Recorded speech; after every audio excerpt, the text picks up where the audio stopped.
You know, if we don't save them, nobody's going to. Good to see you. Good to see you. It's hard to be like that.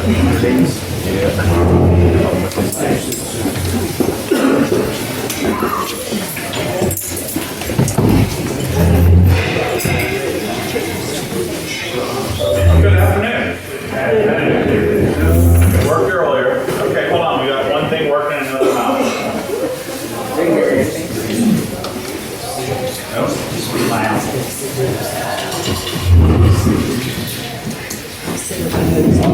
This is the one.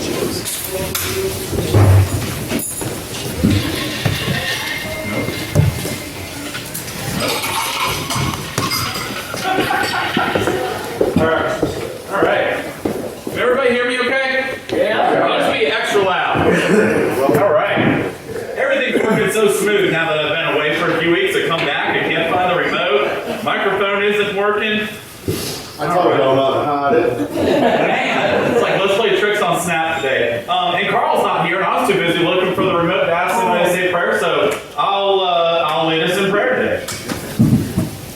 Lord, thank you for letting us gather here. Thank you for waking us up this morning. Thank you for just being God and not us. Thank you for all the things that we have to be thankful for.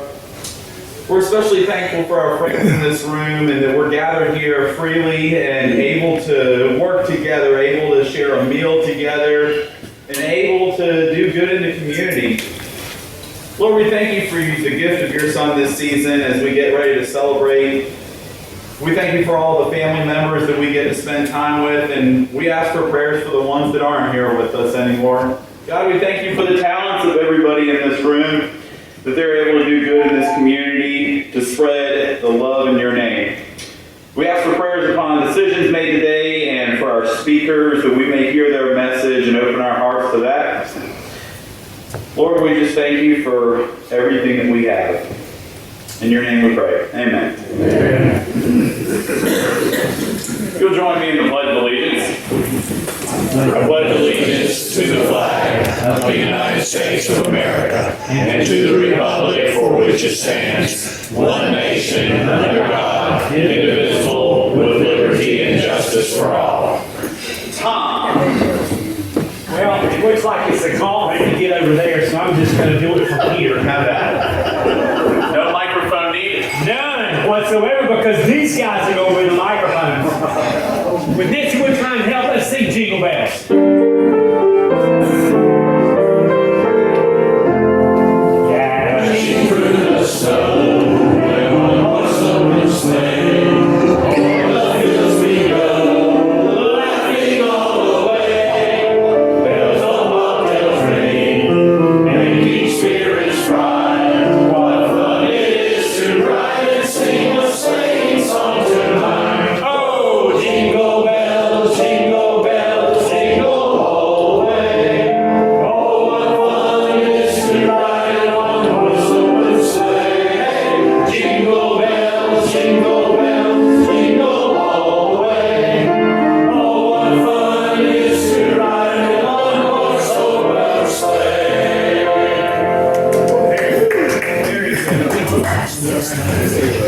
Thank you, Tom and Nancy, and a special accompaniment by the Grinch himself over there on the piano by Nancy today. You brought a visitor with you, Nancy. Sergeant at Arms Joseph, do we have any visiting Rotarians? Mr. President, we have no visitors next week. Thank you. Visitors with Rotarians? I do. I have a visitor. This is Terrell Samagu, and he is over the planned giving at our divisional headquarters.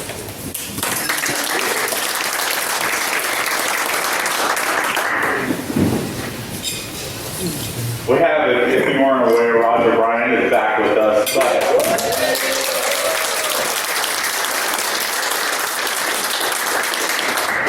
You do look younger. Well, I don't know. You look good. He doesn't have any hair. That's what it is. I recognize that. Like we didn't have much to begin with. Are you cheering for Carolina? Yeah? Okay. I'm not too worried. That was it. It's good to have you back. Good to see you. All right, and now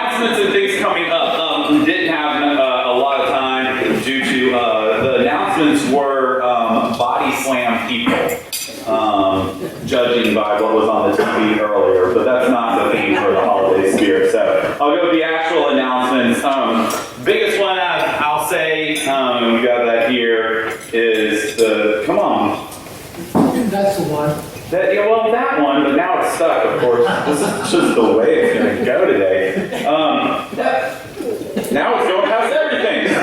All right, so I'll start with what's on the screen until it changes. So the board met last month and voted to donate $500 to the Salvation Army Tree Project. And then that was matched by board members bringing it $2,000 and sending out a request. Came to $4,540 for the Angel Tree Program, so we'll be making that contribution today. And that's the program, we're all done. No, just kidding. Right here, you can see up here, if your name's not on the list, this is the wall of shame of people that have not signed up for the Walmart entrances for Salvation Army Bell Ring. There's a couple events that just are super fun, and for some reason my kids, you know, the three boys love to fight and argue over everything possible, and they love fighting over who gets to actually ring the bell and for how long. So we've divided it up that they each get it for 10 minutes at a time. That way everybody gets 2 turns and they can be patient. I get to stand there.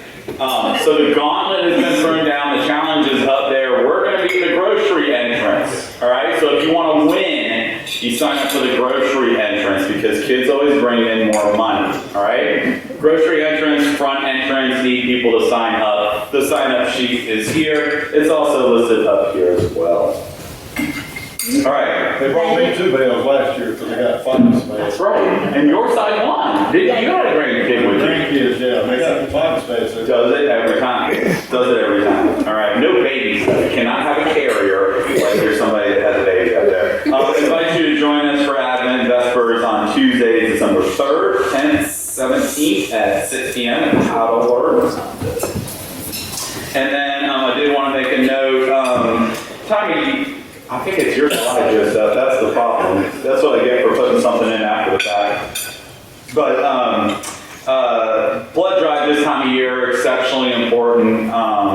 So that is Thursday, December 19th from 1:30 to 6. Is that accurate, Larry? Yes.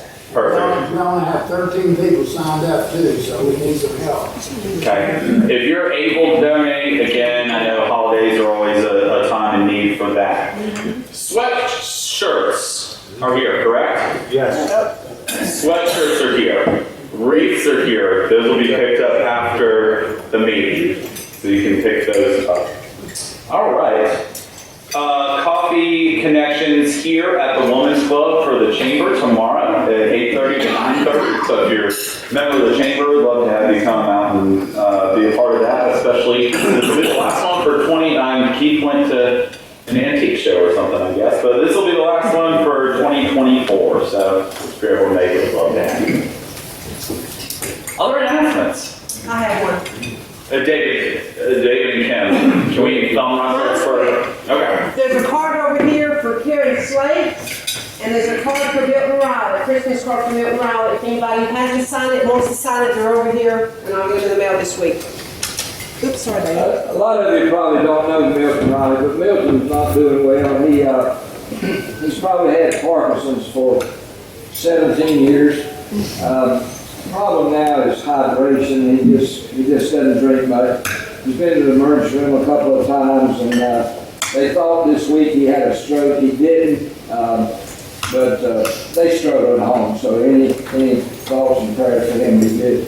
I'd like to remind you that you got a little pink greens, not pink. Take it home about our Star of Bethlehem as our drive-through nativity will be in Memorial Church Saturday the 14th and Sunday the 15th starting at 5:30. It's good. We have a live performance with camels, but they'll also be in the parade. So take this home and spread the word. Thanks. Other announcements? Brandon. Our Boys and Girls Club has a Christmas performance on December 19th, Thursday at 6 p.m. For anybody interested. They'll be singing songs, doing some Christmas skits this time. And they actually, the older group was in the club, they actually helped write it, so it'll be very fun. If you have never been out to visit Brandon and the work that he does at Boys and Girls Club, it is so cool to see. The interaction that he has with the kids is really incredible. So if you haven't had a chance to do that and you've got some time, I encourage you to go out and spend some time with him and the kids. It's really cool to see those connections.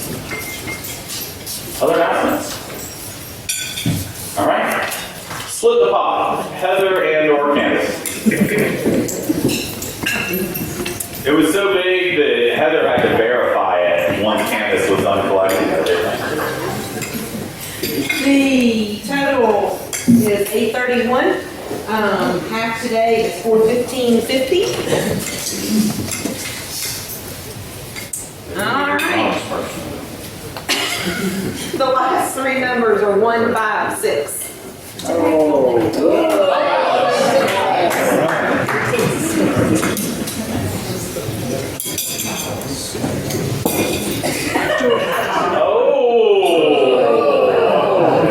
Very close. All right. Good try. All right, at this time, I'm going to call up Allie Hamilton, who is going to present on Salvation Army of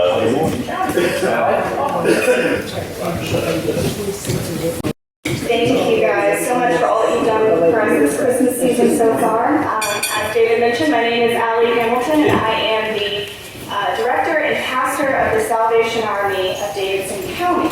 I've only been here about 4 months, so I don't know that I've met everybody, but it has been a wonderful 4 months so far.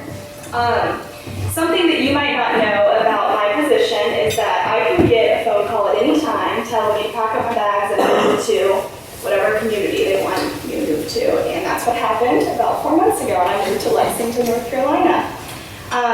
But one of the things that I want to tell you about is whenever that happens, your predecessor will leave you this huge brief full of all the information that you need to know about your new role in your new community and your new command. And one of the sections that they have is on the history of the Salvation Army in that community.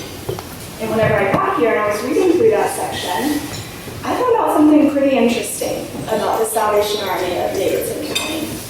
Did you know that we have been here since 1964? That's 60 years that we've had a presence in this county. That's amazing.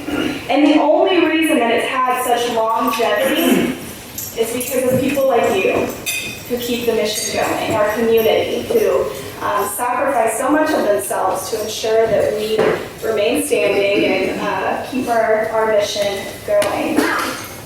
You know, every time you pass by a red kettle and you put money in the bucket, every time you've written a check or donated to our food pantry or volunteered your time with us, you have ensured that we will keep going. So thank you for every time you sacrifice something of yourself to give to our mission. And thank you in advance for every time you sacrifice something of yourself to ensure that we're around for 60 more years. Now, this afternoon, I'm pleased to share with you all a little bit about what we've been working on at the Salvation Army. We've been quite busy this season with two of our largest programs in full swing. We've had our kettle campaign going on, which is our largest fundraiser of the year. And many of you have signed up to help us out at the Thomasville Walmart this weekend.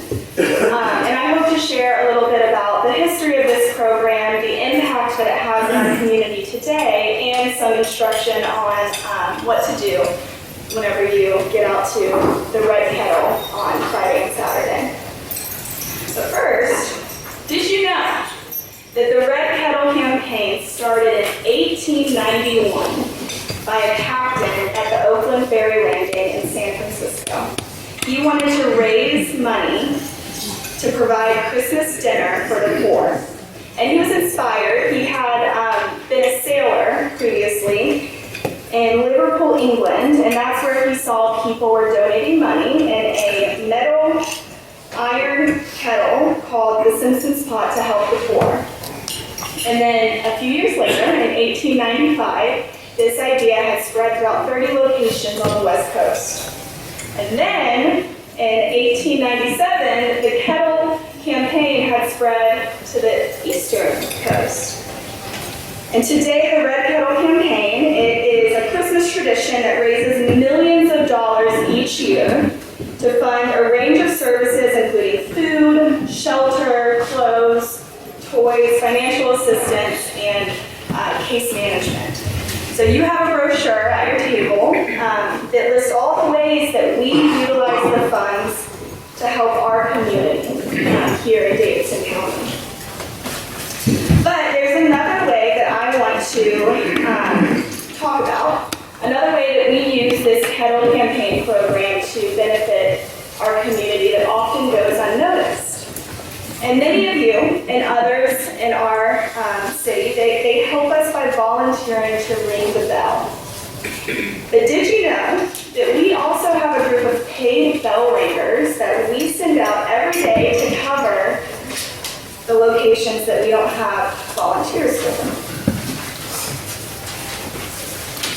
Now, we don't require extensive background checks for them or super impressive resumes, and we're also able to offer transportation from their homes if they live nearby, from the shelter to the job site to ensure that they can get to work. In the Salvation Army and other social service agencies, we found that empowering someone to work for their living and support themselves has a great impact on their well-being and their self-esteem.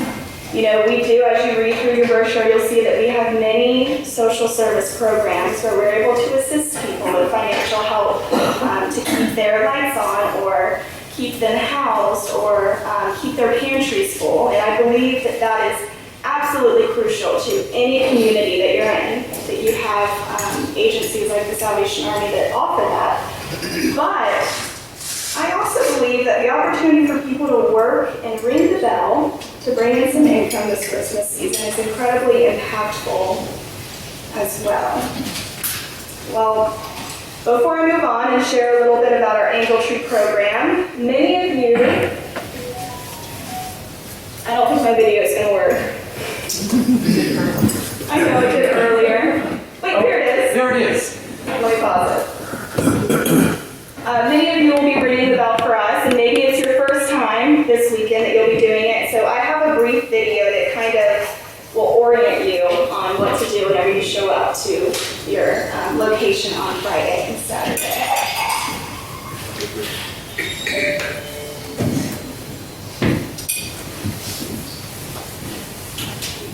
Is the sound on?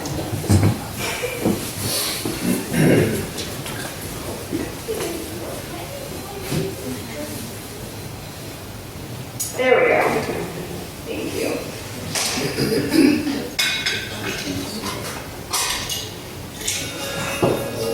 Thank you for joining the Fight for Good this Christmas. Because of our volunteers, donors, and employees like you, we can continue to do the most good in our community 365 days a year. Whether you're a full-time bell ringer or volunteering for the first time, we are grateful for your help.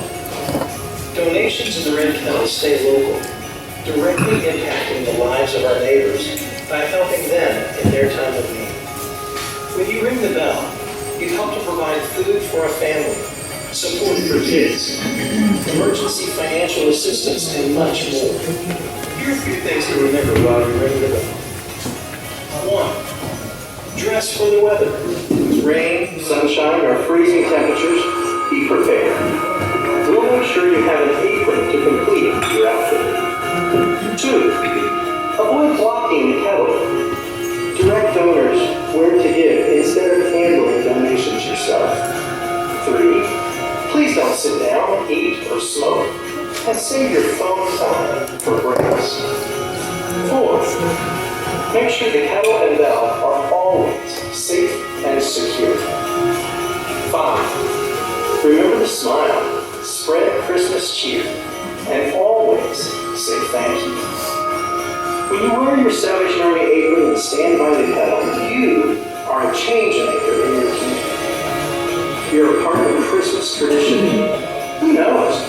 Maybe next time you can invite your friends, family, and coworkers to join in the fight for good. Christmas are the new tradition.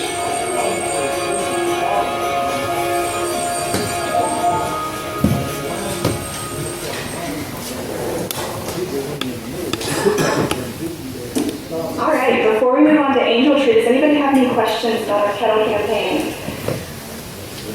No? Awesome. I've got one. have one? You know what the number 4 is?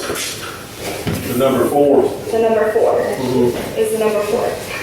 That's how many slots we have open. Oh, thank you. So we have 4 slots. And let me say a personal testimony.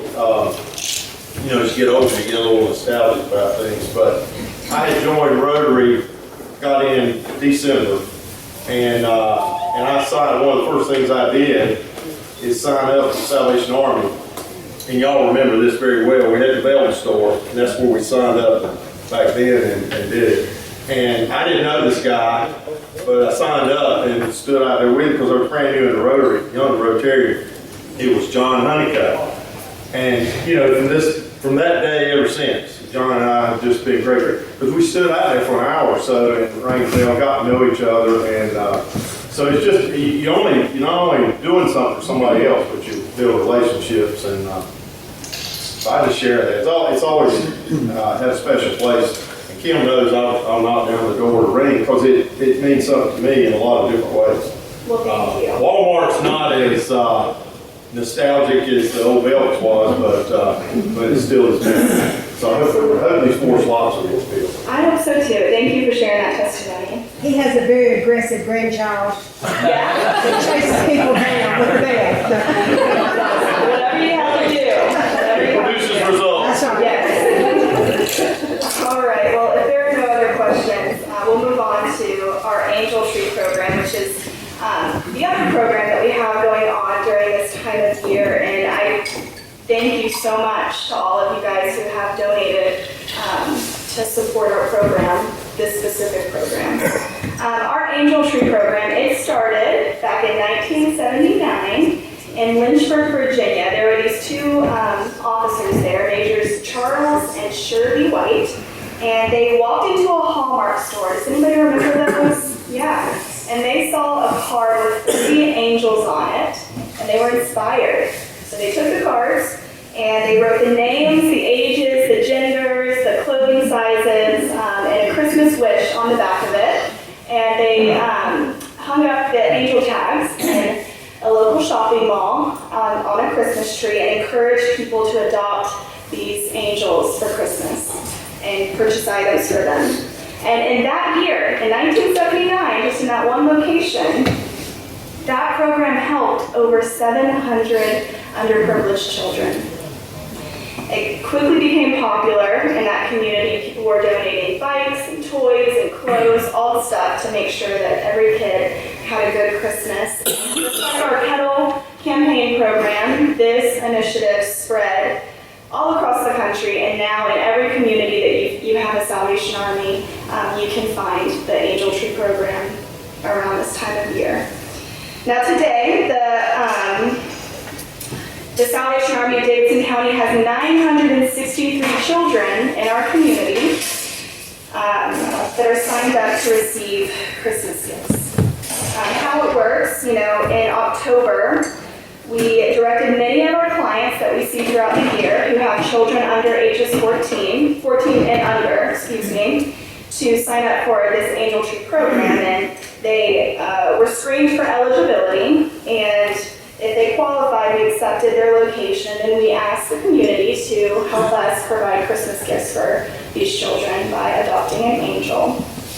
And as of yesterday, whenever I checked, we have 73% of our kids have been adopted, and so we're just waiting to get 27% adopted, and your contribution will surely help us make sure that every kid gets something for Christmas.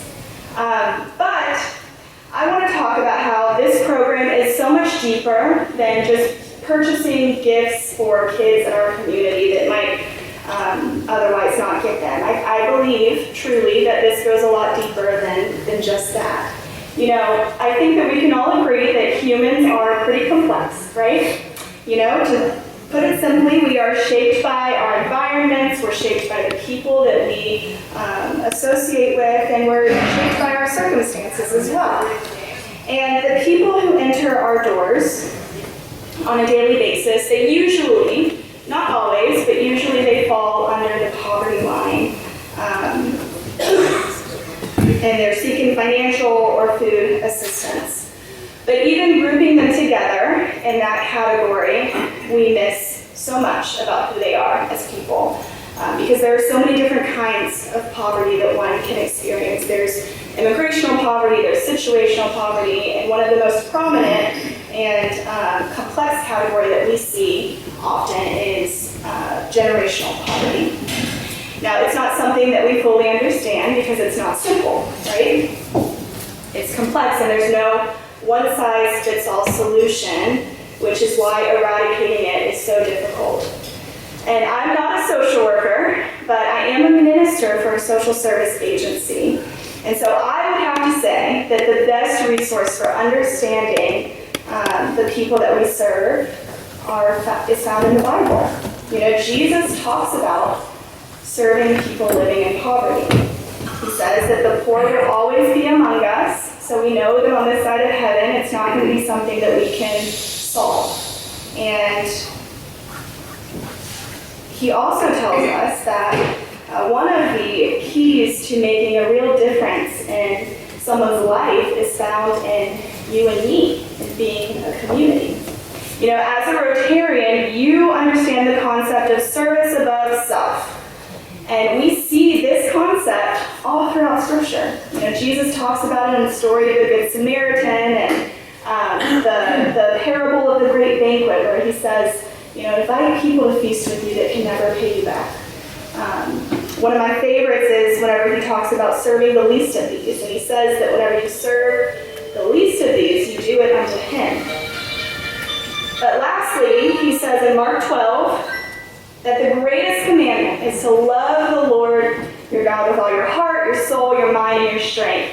And second to this is to love your neighbor as yourself. And I bring this up because the Salvation Army essentially goes into every community that it's a part of and asks the question, how can I love my neighbor? And you'll see in your brochure that here in Davidson County, we do this by fostering community every day at our community kitchen. You know, anybody can come in and receive a hot meal and fellowship around the table. We do this when we have the funding. We can do this by providing rent, mortgage, or utility assistance to people who need it. We do it through our food pantry, recognizing that having access to food is a basic human right. And we even do it by connecting our clients to all the other wonderful resources that other agencies and organizations are doing. But one of the best ways that I think that we do it is through serving our precious children during this Christmas season.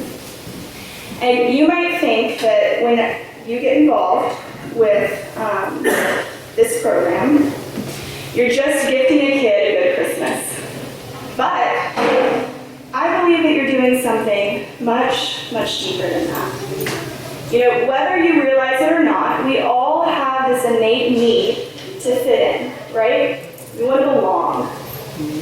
And living below the poverty line sometimes means that you don't fit in everywhere. And let's look at this through the lens of Christmas. You know, imagine you're a 9-year-old kid and you just got back to school from Christmas break. And all your friends, they're wearing their new shoes and their new coats, and they're talking about all that Santa brought them for Christmas. And you're wondering what you did wrong to not get anything. You know, you're uncomfortable whenever people ask you, what did you get for Christmas? And you no longer feel like you belong, and it's probably one of your first isolating experiences. You know, through your support of our Christmas efforts, you help us gift kids much more than a new coat or a new bike. Society gives us standards to meet in order to belong. And the goal of this program is to give every kid who falls below the poverty line an opportunity to belong. And you're gifting something great to their parents too. I don't have any kids, but I have a nephew, and there's a picture of him. And there is nothing better than watching the excitement on his face on Christmas morning whenever he opens up his gifts. I am very ambitious, and my biggest goal of the year is to ensure that the gifts that I got Grayson are his absolute favorite. Now, many of you have children or grandchildren, and think about how great it feels to provide something for them on Christmas morning. Knowing that you've made a child happy is a reward in and of itself. So, I have another video that briefly explains the process of our program and the impact that it makes on the families that are signed up for it. And then we'll have a moment for any questions that you may have. Christmas is a magical time for kids. Hey, I heard something. I think it was Santa Claus. Every kid should experience the excitement behind opening up a present on Christmas Eve, Christmas morning, despite what circumstances they're in. They are wonderful children and families that are less fortunate than others, and their life is pretty tough. Once they pay their rent or pay for their utilities or food, they don't have anything left. I lost my job. My husband lost his job. We were all distressed at how we were going to do for the kids. If mom has to choose between paying a light bill and getting our kids Christmas gifts, it's a really heartbreaking choice. Without the Angel Tree program, those kids wouldn't be able to celebrate Christmas.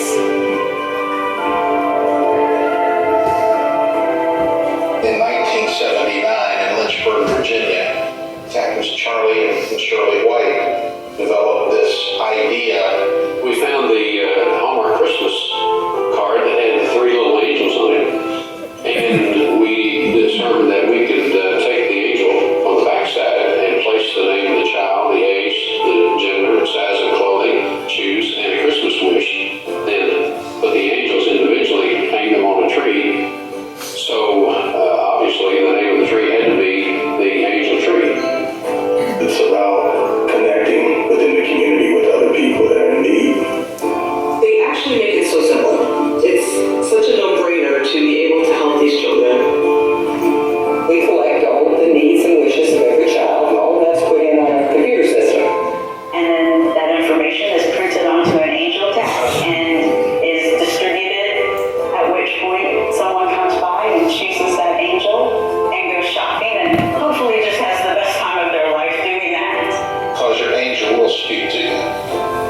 The first Christmas I ever remember, I got a soccer ball. That resonated with me a lot, and I wanted to get him a soccer ball so he could go play. I made sure to get her some little light up tennis shoes and just all sorts of pink things. That's a person that you're actually coming in contact with, you're connecting with. They bring their gifts back in the bags and labels we have provided. We bring them to a warehouse. Then the truck's back in, and you get the volunteers on there grabbing and pulling things out and adding to our mountain. And it literally takes an army to put all of it together.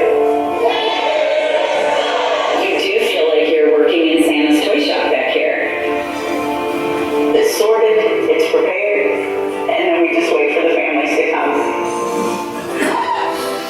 To see the joy and happiness on their face makes it all very much worthwhile.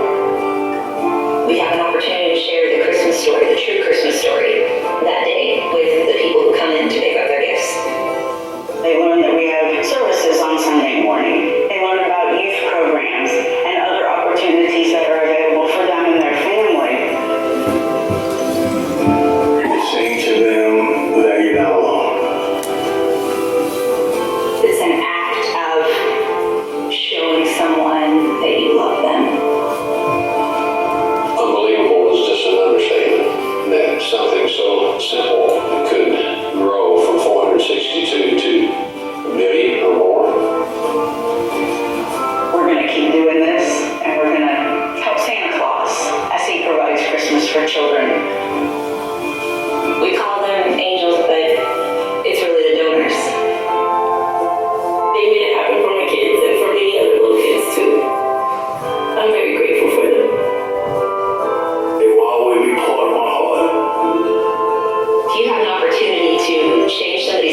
questions about our Angel Tree program? You still wrap the gifts, everything's done. We do not wrap the gifts. We'll leave, if we get donations, we'll leave wrapping paper and tape in the bag that the parents like to see what their kids are getting, and we kind of let them have that moment. Yeah. Any other questions? You may have said this, but in Davidson County, how many kids or families are in the program? We have 963 kids signed up in our program, and about 73% have been adopted already, with 27% still waiting to be adopted for Christmas. Can you tell us the locations of your trees? So we have different businesses around the area. The easiest way to adopt would be online. If you go to our Facebook page, which is on the next slide, you can see the online Angel Tree and also the locations that we have trees in the area. Thomasville Walmart is one of them. So a lot of you guys will be there this weekend. There's one left? Okay, gotcha. Yeah, churches and businesses, they'll contact us and we'll send them however many tags they want to commit to, so. Do you have very many people that take the Angel name and don't bring the stuff back?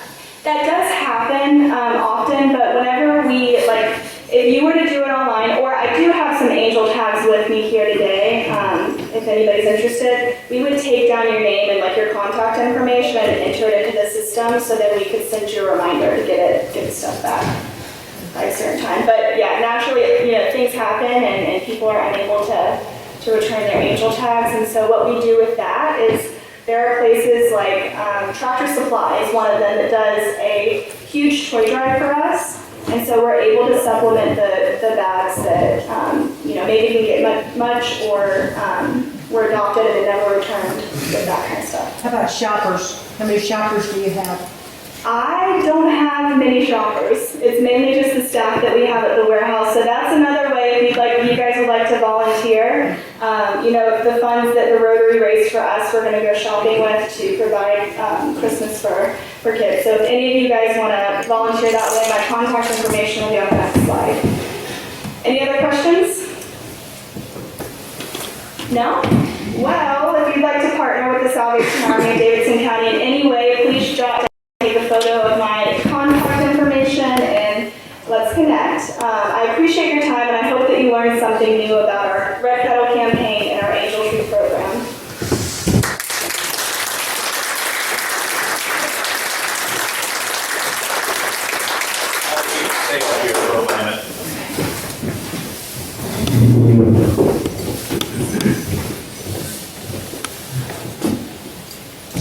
So, I'm kind of a behind-the-scenes person, and so I think there's power in numbers, and the more people know what Rotary does, and the more people know what Salvation Army does, the bigger the better, the more impact we can have. I think one of the coolest things that I ever heard when it comes to Christmas time and things like that is our church is a collection site for Operation Christmas Child, and so a couple weeks ago, last Monday, lose track. But anyway, a couple Mondays ago, collections all came in. It was like 22,000 shoe boxes going overseas for Operation Christmas Child, and it comes back to, we're of the belief that someday a child's going to come to us in heaven and give us a hug, and we're going to wonder who they are, and it's because of things like this that touch them and reach them where otherwise they would not have had that opportunity. So we appreciate what you do very much from the bottom of our hearts. So thank you.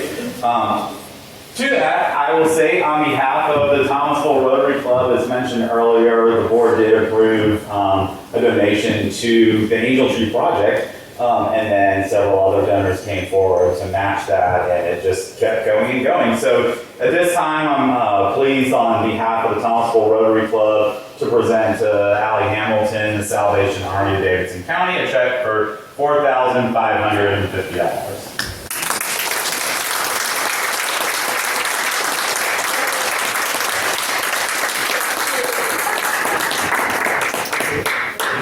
Here's something. I'm just holding it. Is that good? Is that good? Yeah, we'll do it. It's Salvation Army in front of you.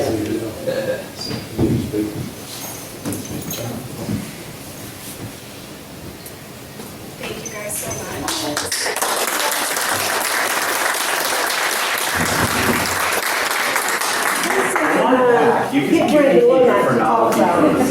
That check is for novelty purposes. I didn't see my hand here, but she could probably verify if that's actually going to work or not. But a huge thank you to everybody that has stepped up during this time of need, not just because of the holidays, with everything still in Western North Carolina and the work that Rick and Amy have put together to get supplies there, along with several others. So it does not go unnoticed.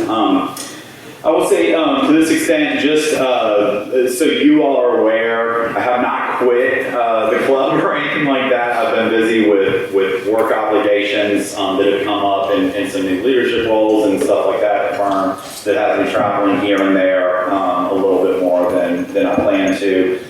So I've missed a couple weeks for that. And then next week I will be gone to Jersey for the meeting as well. So all good stuff, but that's why Jason has been stepping up to get ready for next year. But I have missed you all dearly. I hope everybody had a blessed Thanksgiving and good time with family members and a time to connect. So I was very sad because we were in Florida and I was hoping to bring back like 75-degree weather, and we literally got out of the car and it was snowing. So it's not what I expected, but it's gorgeous and happy to be home. So if you all will stand and join me in the forward step. Kim has an announcement. Oh, the wreath and sweater. Alex, correct me if I'm wrong. If the person that is supposed to relieve you is not there, I mean, give them a few minutes. I've sent everybody out the schedule. Don't call me and ask me who's next. But if your person is not coming and you can't stay, take the bucket to the service desk. Is that right? At Walmart service desk. And that's the main thing. If your person, if the bucket's not out there when you get there, go to the service desk. right. Thank y'all for signing up. This was my last list of the years. I think that takes a prize. The sensors from the back and the wreaths are out to the side. Thanks. Who has the list? The list. All right. All right. Well, it was good to see everybody, Roger. So good to have you back and glad you're with us. As we go out in this holiday season, and people we come in contact with, I think that one of the things to remember is that we have more of an impact on people we don't ever come in contact with than we could ever realize. And let's make sure that that's in the way that we want it to be presented in a positive manner and what brings them the values that we want to instill in others. So in those interactions, let's ask ourselves these things. First, is it the truth? Is it fair to all concerned? Will it build goodwill and better friendships? Will it be beneficial to all concerned?